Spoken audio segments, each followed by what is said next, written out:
Hi everybody, I'm Jade and this is a Sacral Chakra breakdown.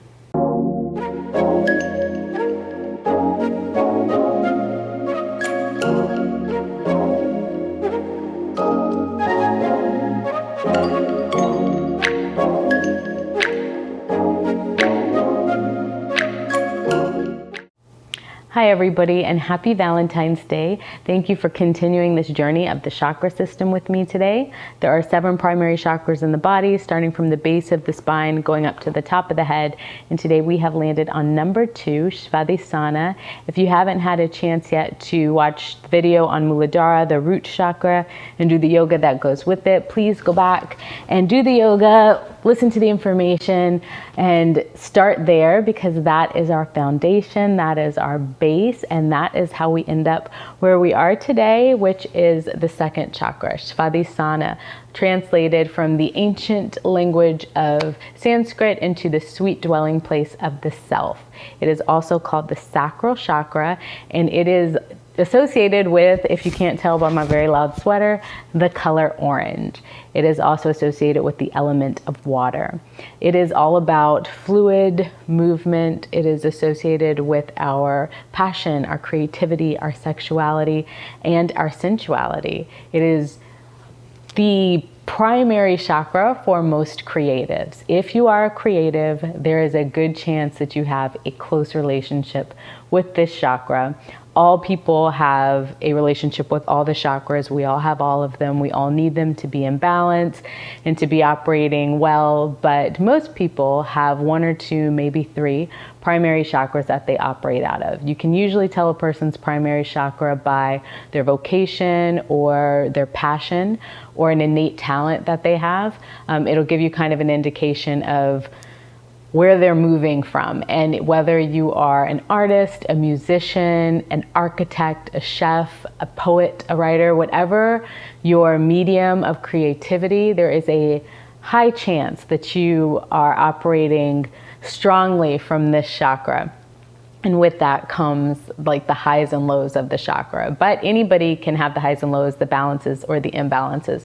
So the way chakras work is that they're either imbalanced, overactive, like they have too much of the stuff that they do going on, or depleted, like they don't have enough of what they're supposed to do going on. And with this chakra, it is in charge of the kidneys, the bladder, the genitals, the reproductive system, the lower back. And so on a physical level, any problems with this chakra are going to show up in those places. You could have bladder infections, kidney problems, any kind of issues with the reproductive system or the genitals would be associated with something going on with the chakra that we would want to look closer at. Women might have really uncomfortable menstrual periods, PMS, really bad cramps, stuff like that. On a psychological level, this is the chakra of mood swings, honey. If it is out of balance, it can go really high, can go really low. So in addition to the sacral chakra also being the creative center point for like what we create in the realm of the arts, it's also very literally the center point of creation. So it's located between the belly button and the pelvic bone. So that space right in between where the reproductive organs are, where the womb is. And it is very much responsible for like that creation of life itself. And to that point, it relates to our relationship with our children and our own childhood. That also gets a little bit deeper into the root chakra, but it starts there and then it moves up. So it very much relates to the intimacy that we have with other people and the intimacy that we have with ourselves. So the sacral chakra is often called like the sex chakra and is related to tantric yoga. And it very much is related to those things, but it is so much more than that. That's why it's such a great chakra to look at on Valentine's Day, where we're looking at like love and passionate relationships, and the sacral chakra is very much in that vein. So it is the center point of your intimacy, and not just with romantic relationships, like the intimacy that you have with the people that are closest to you. Out of balance, sacral chakra might look like you're emotionally unavailable, very cold, very emotionally unavailable, detached, overactive. You might be like too emotional. You attach very easily to people, you're like clingy. You don't want to let go. it also is a chakra that dictates our emotions. So on the high end, emotional mood swings, like moodiness, kind of the very typical cliches for the artist, like very moody, very passionate, kind of emotionally all over the place, right?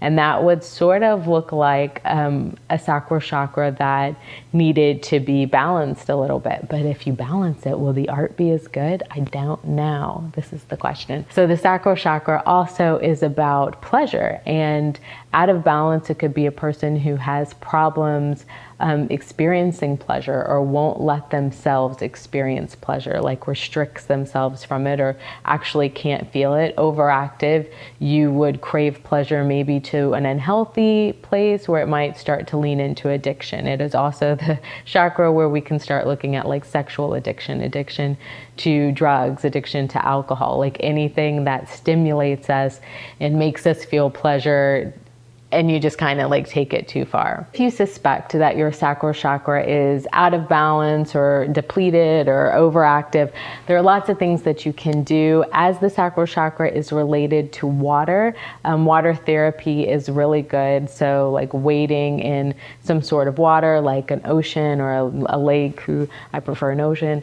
And if those are, or a swimming pool, if those things are not accessible to you, or the weather is not like really conducive for that at the moment, then just being in a bathtub, like some sort of water therapy, relaxing, where you get that flow of water.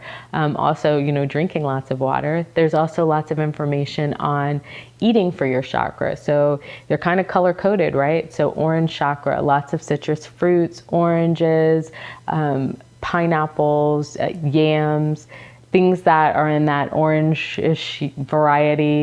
Yoga is also obviously a fantastic way to get the chakra in balance. I have linked the flow for the sacral, the yoga sequence for this chakra and for the root chakra in the description below. So please go and do that. It's going to be a lot of like fluid motion, also a lot of hip openers, things to open the hips and sort of break in and tap into that sacral chakra energy. So that is our sacral chakra breakdown. Thank you for joining me. If you enjoyed the information, please follow it up by doing the yoga. Also like and subscribe to the channel so I can continue to do yoga videos and offer information and have like this lovely little community of health and well-being. Until next time, I wish you peace, blessings, and prosperity.